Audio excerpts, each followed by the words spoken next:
Hi everyone, welcome to my story channel.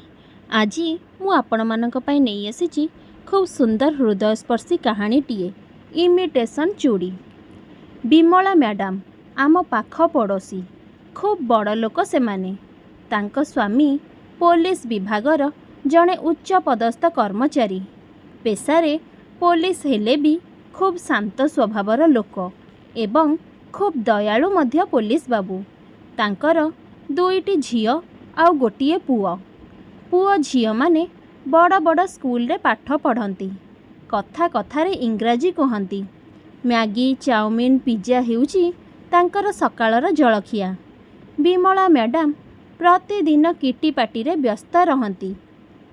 घर काम करबाकू तांकू समय न थाए। समय हेबो बा केउठू? दिनरे दुई थर हाथ आउ गोड़े नेल पॉलिश लगाइबा तांकर नीतिदिनिया अभ्यास। भली भली मैचिंग चूड़ी, कानफुल, नेकलेस सांगकू अत्याधुनिकिया ब्लाउज, मैचिंग साड़ी और हाई हिल पिंधि से सारा दिन सजेई हुअंती। ए सबुरु फुर्सत मिलिले सिना विमला मैडम घर काम करिवे। सेइथिपाई पुलिस बाबू बाध्य होई सुमी को रखिले घर काम पाई। सुमी 15 कि 16 वर्षर झीयटीए, खूब गरीब घरर झील।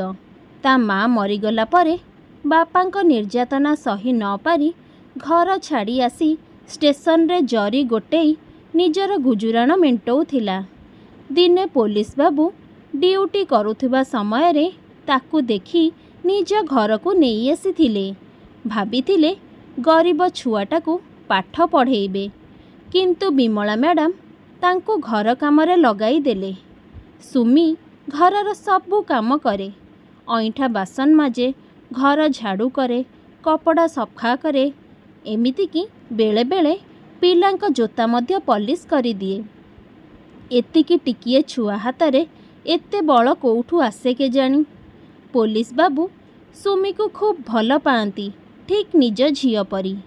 किंतु घरर बाकी समस्ते सुमी को बहुत गाली करती, कथा कथारे तार भूल खोजती। घरर बड़का बासी खाद्य खाइबाको दियंती सुमी को, किंतु से दुख करेनी। जहाँ मिले चुपचाप खाई देई निज कामरे लगी पड़े। कामरू टिकिए फुर्सत मिलिले पुलिस बाबू आनी देइथिबा बही पढ़े। खूब विश्वासी सुमी। घरर कौनसी दामी जिनिस बाहरे पड़िथिबार देखिले ताकू आनी झाड़ी झुड़ी विमला मैडम को हाथ को बढ़ाई दिए। को जिनिसरे तार लोभ न थाए। निज जिनिस कहिले तार गोटिए चिरा पुटुली, सेइथिरे थाए 2 हल पुरुणा जामा, 2 कि 3 खंड पुरुणा बही, ता मार गोटे फटो आउ गोटिए छोटिया नाली कनारे बंधा होइथिबा किछि जिनिस। बोधुए ता मार अस्थि होइथिबो। बास याकू छाड़ी सुमीर गोटिए दरछिंडा मसिणा, जहाँ से रातिरे सोइबा पाई व्यवहार करे। प्रतिदिन सुमी सोइबा पूर्वरु ता मार फटोटी को काढ़ी देखे। सेई नाली रंगर कन्ना को खोली सेथिरे थिबा जिनिस को छोट पपी गोटे देई पुणी रखी दिए। एहा ही तार नीतिदिनिया कार्य। आज रविवार, ऑफिस छुट्टी। पुलिस बाबू बसी खबर कागज पढ़ुछंती। सुमी चा नहीं आसिला।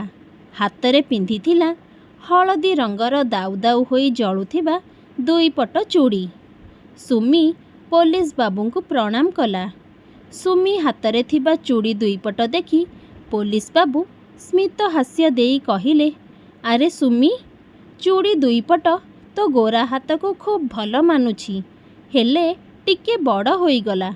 आउ टिके छोट माने तो हाथ मापर किणिलुनी। सुमी पुलिस बाबूंका प्रश्नर उत्तर देबा पूर्वरु पछरु कहार कर्कश स्वर शुणी चमकी पड़िला। विमला मैडम गर्जन करी आसुछंती, तोर एते साहस, तू मोर चूड़ी चोरी करिबू? रह, आजी तो मजा बुझुची, तो जन्मदिन छड़ौची। चोरणी सुमी। एसबु शुणी पुलिस बाबू बुझीगले जे आजी सुमीर जन्मदिन। हेले ସେ ଛୋଟ ପିଲାଟା କ'ଣ କଲା ଯେ ଏ ବିମଳା ମ୍ୟାଡ଼ାମ୍ ତାକୁ ଚୋରଣୀ ବୋଲି ଆକ୍ଷେପ କରୁଛନ୍ତି? ବିମଳା ମ୍ୟାଡ଼ାମ୍ ସୁମିର କାନ ମୋଡ଼ି କହିଲେ, ଏ ଚୋରଣୀ, ମୋ ଦାମୀ ଇମିଟେସନ୍ ଚୁଡ଼ି ଚୋରି କରି ନିଜେ ପିନ୍ଧିଛୁ? କେଉଁଠୁ ଚୋରି କଲୁ କହ? ଆଉ ଚୋରି କରିଛୁ? ଦେ, ଶୀଘ୍ର ଦେ, ନହେଲେ ତତେ ପୋଲିସରେ ଦେବି। ସୁମି କାନ୍ଦି କାନ୍ଦି ବିକଳରେ କହୁଥାଏ, ନା, ମୁଁ ଚୋରି କରିନି, ଏଇଟା ମୋର, ମୁଁ ଦେବିନି, ଏଇଟା ମୋ ଚୁଡ଼ି, ଏଇଟା ମୋର। ଏସବୁ ଶୁଣି ପୋଲିସ ବାବୁ ବିମଳା ମ୍ୟାଡ଼ାମକୁ କହିଲେ, କାହିଁକି ଛୋଟ ପିଲାଟା ସହିତ ଲାଗିଛ? ସେ କାହିଁକି ତୁମ ଇମିଟେସନ୍ ଚୁଡ଼ି ଚୋରି କରିବ? ଦେଖ, ତମେ ଆଉ କେଉଁଠି ରଖିଥିବ। ପୋଲିସ ବାବୁଙ୍କ କଥାର ଉତ୍ତରରେ ବିମଳା ମ୍ୟାଡ଼ାମ୍ କହିଲେ, ତମେ ଦେଖ, ମୋ ଚୁଡ଼ି ବକ୍ସ ଖାଲି ପଡ଼ିଛି, ଆଉ ସେ ସୁମି ଯେଉଁ ଚୁଡ଼ି ପିନ୍ଧିଛି ସେଇଟା ମୋ ମାପର। ଏମିତି କହୁ କହୁ ସୁମି ହାତରୁ ଚୁଡ଼ି ଦୁଇପଟ ଟାଣି ନେଇ ନିଜ ହାତରେ ପିନ୍ଧି ଦେଇ କହିଲେ, ଦେଖୁନ, ଦେଖ, ଏଇ ଚୁଡ଼ି ଦୁଇପଟ କେମିତି ମୋତେ ପୁରା ଠିକ୍ ହେଉଛି। ଯଦି ଏଇଟା ମୋ ଚୁଡ଼ି ନୁହେଁ, ତେବେ ମୋ ଚୁଡ଼ି ବକ୍ସରୁ ଚୁଡ଼ି କୁଆଡ଼େ ଗଲା? ଆଉ ଏତେ ଦାମୀ ଚୁଡ଼ି ସୁମି କେଉଁଠୁ ଆଣିଲା? ଏସବୁ ଶୁଣି ପୋଲିସ ବାବୁ ସୁମିକୁ କହିଲେ, ସୁମି, ତୁ ଶେଷରେ ତୋ ମାଆର ଚୁଡ଼ି ଚୋରି କଲୁ, ମୋ ମୁଣ୍ଡ ତଳକୁ କରିଦେଲୁ। ଛି ଛି। ସୁମି କାନ୍ଦି କାନ୍ଦି କହିଲା, ମୁଁ ଚୋରି କରିନି ବାବୁ, ମୋତେ ବିଶ୍ୱାସ କର। ମା ମୋତେ ଏଇଟା ଦେଇଥିଲେ, ମୁଁ ଚୋରି କରିନି, ମୁଁ ସତ କହୁଛି। ହେଲେ କେହି ତା କଥା ଶୁଣିଲେ ନାହିଁ। ଏମିତି ଚୋରି ପ୍ରମାଣ ଖୋଜାରେ ପୁରା ଦିନଟା ଚାଲିଗଲା। ସମସ୍ତେ କିଛି ନା କିଛି ଖାଇ ଶୋଇବାକୁ ଗଲେ, କିନ୍ତୁ ସୁମି ସେମିତି ବାରଣ୍ଡାରେ ପଡ଼ିଥାଏ। ପୋଲିସ ବାବୁ ଭାବୁଥିଲେ, ସତରେ କ'ଣ ସୁମି ଚୋରି କରିପାରିବ? ଆଉ ଯଦି ସେ ଚୋରି କରିନି, ତେବେ ଏତେ ଦାମୀ ଇମିଟେସନ୍ ଚୁଡ଼ି ସେ ପାଇଲା କେଉଁଠୁ? ଏସବୁ ଭାବୁ ଭାବୁ ପୋଲିସ ବାବୁଙ୍କର ମନେ ପଡ଼ିଲା ଯେ ସୁମି ସେତେବେଳେ ଚିତ୍କାର କରି କହୁଥିଲା, ମୋତେ ଏଇଟା ମା ଦେଇଛନ୍ତି ବୋଲି। ସେ ସଙ୍ଗେ ସଙ୍ଗେ ସତ ଜାଣିବା ପାଇଁ ସୁମି ପାଖକୁ ଦୌଡ଼ିଲେ। ସୁମି ସେତେବେଳକୁ ନିଜ ମାଆର ଫଟୋକୁ ଛାତିରେ ଚାପି ଧରି କାନ୍ଦି କାନ୍ଦି ବାରଣ୍ଡାରେ କେଉଁ ଏକ କୋଣରେ ଶୋଇ ପଡ଼ିଛି। ପୋଲିସ ବାବୁ ଧୀରେ ଧୀରେ ସୁମି ପାଖକୁ ଗଲେ, ତା ଛାତିରେ ଲାଗି ରହିଥିବା ଫଟୋକୁ କାଢ଼ିଲେ, ଆଉ ଦେଖିଲେ ସେଇ ଫଟୋଟି ଜଣେ ସ୍ତ୍ରୀ ଲୋକର। ଗୋରା ତକ୍ ତକ୍ ଚେହେରା, ବିଲକୁଲ ସୁମି ଗଢ଼ଣ ପରି। ଇଏ ସୁମିର ମାଙ୍କ ଫଟୋ, ହେଲେ ହାତରେ ସେଇ ଏକା ପ୍ରକାର ଚୁଡ଼ି ଦୁଇପଟ। ପୋଲିସ ବାବୁ ଆଶ୍ଚର୍ଯ୍ୟ ହୋଇ ସୁମିର ପୁଟୁଳିଟିକୁ ତନ୍ନ ତନ୍ନ କରି ଦେଖିଲେ। ସେ ଯେଉଁ ନାଲି କନାରେ ସୁମିର ମାଙ୍କ ଅସ୍ଥି ଥିବ ବୋଲି ଭାବୁଥିଲେ, ସେଥିରେ ଗୋଟେ ଚୁଡ଼ି ବକ୍ସ ଥିଲା, ଆଉ ଖଣ୍ଡେ ଚିଠି ଥିଲା। ପୋଲିସ ବାବୁ ସେଇ ଚିଠିଟିକୁ ଖୋଲିଲେ। ଚିଠିରେ ଲେଖା ଥିଲା, ପ୍ରିୟର ସୁମି, ତୋ ବାପା ମଦ ପିଇବା ପାଇଁ ଘରର ସବୁ ଜିନିଷ ବିକ୍ରି କରିସାରିଲେଣି। ମୋ ପାଖରେ ତତେ ଦେବା ପାଇଁ କିଛି ନାହିଁ। ଏଇ ଚୁଡ଼ି ଦୁଇପଟ ଶେଷ ସନ୍ତକ। ଏଇଟା ଖାଣ୍ଟି ସୁନା। ତୋ ବାପା ବଞ୍ଚିଛନ୍ତି ଯେତେବେଳେ ମୁଁ ସଧବା, ଆଉ ସଧବାମାନେ କେବେ ହାତ ଖାଲି କରିବା କଥା ନୁହେଁ। ହେଲେ ମୁଁ ସଧବା ରହି ଲାଭ କ'ଣ? କେତେ ଦିନ ଯାଏ ଏଇ ଚୁଡ଼ି ଦୁଇପଟକୁ ତୋ ବାପାଙ୍କ ଠାରୁ ଲୁଚେଇ ରଖିବି?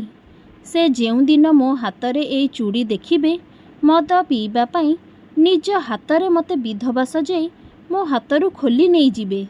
ସେଥିପାଇଁ ଏଇଟା ମୁଁ ଏକ ନାଲି କନାରେ ଗୁଡ଼େଇ ବାଡ଼ି ପଛପଟେ ପୋତି ଦେଉଛି। ତୋ ଜନ୍ମଦିନରେ ତ ତତେ କିଛି ଦେଇପାରିଲିନି। ଆର ବର୍ଷ ଜନ୍ମଦିନରେ ତୁ ଏଇ ଚୁଡ଼ି ଦୁଇପଟ ପିନ୍ଧିବୁ। ହଁ, ଏଇଟା ତତେ ଟିକେ ବଡ଼ ହେବ, ହେଲେ ତୁ ବ୍ୟସ୍ତ ହବୁନି। ତୁ ଯେତେବେଳେ ମୋ ବୟସର ହୋଇଯିବୁ, ତତେ ଏଇ ଚୁଡ଼ି ଦୁଇପଟ ଠିକ୍ ହେବ। ମୁଁ ମରିଗଲା ପରେ ତୁ ମୋତେ ଏଇ ଚୁଡ଼ିରେ ଦେଖିବୁ, ଆଉ ଭାବିବୁ ତୋ ମା ତୋ ପାଖରେ ଅଛି। ଇତି, ତୋର ଅଭାଗିନୀ ମା।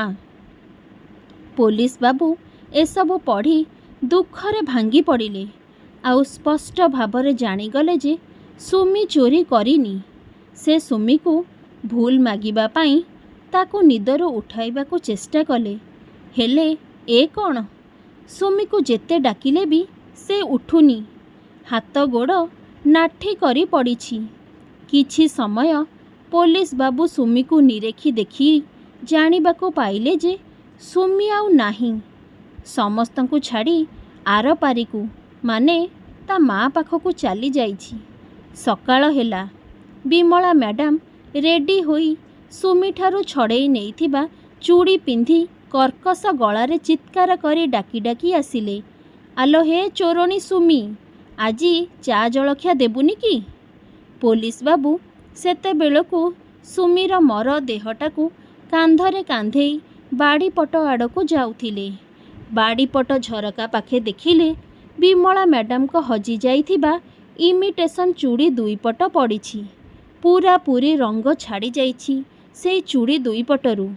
ତା ସାଙ୍ଗରେ ବିମଳା ମ୍ୟାଡ଼ାମଙ୍କର କିଛି ପୁରୁଣା ରଙ୍ଗ ଛଡ଼ା ଇମିଟେସନ୍ ଗହଣା ମଧ୍ୟ। ଏସବୁ ଦେଖି ପୋଲିସ ବାବୁ ଭାବୁଥିଲେ, ଏଇ ସ୍ତ୍ରୀ ଲୋକମାନେ କିଛିଟା ଅପ୍ରାକୃତିକ ଦାମୀ ଜିନିଷର ଲୋଭ ଫଳରେ ଜୀବନରେ ଅନେକ ପ୍ରାକୃତିକ ମୂଲ୍ୟବାନ ଜିନିଷ ହରାଇ ଦିଅନ୍ତି। ଏଇ ଯେମିତି ସୁନା ଲୋଭରେ ସ୍ୱୟଂ ଲକ୍ଷ୍ମୀଙ୍କୁ। ଦର୍ଶକ ବନ୍ଧୁ, ଯଦି କାହାଣୀଟି ଆପଣମାନଙ୍କୁ ପସନ୍ଦ ଆସିଥାଏ ତେବେ ଦୟାକରି ଚ୍ୟାନେଲଟିକୁ ଲାଇକ୍, ସେୟାର ଏବଂ ସବସ୍କ୍ରାଇବ୍ କରିବାକୁ ଜମାରୁ ବି ଭୁଲିବେନି। ରହୁଛି, ନମସ୍କାର, ଜୟ ଜଗନ୍ନାଥ।